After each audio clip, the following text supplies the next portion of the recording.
One of the real negatives of non-inclusion or segregation is that teachers and administration will allow certain behaviors to occur within the special education community. We always hear, oh, well, there's some behavioral issues, quote unquote, because that's something that can be learned or unlearned, just as if someone had a math issue. I don't like algebra. Well, how do I figure that out? Or it's not connecting with me, right? Well, we're going to work on these skills in algebra until I get it. Well, Yeah. I often see a special education student being allowed to behave a certain way amongst quote unquote themselves. These are just, I'm saying quote unquote because these are just, to me, it's so wrong. But so then it completely underprepares a student to behave accordingly like you would expect any student. Like to not be upheld in that skill is such a detriment. Just like not upholding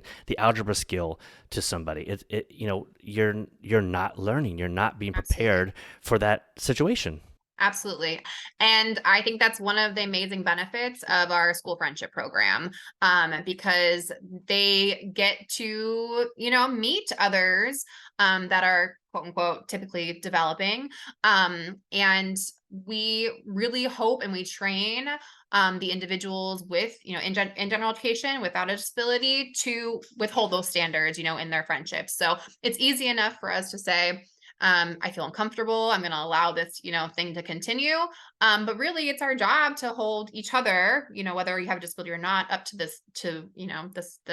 standards of living in society, essentially.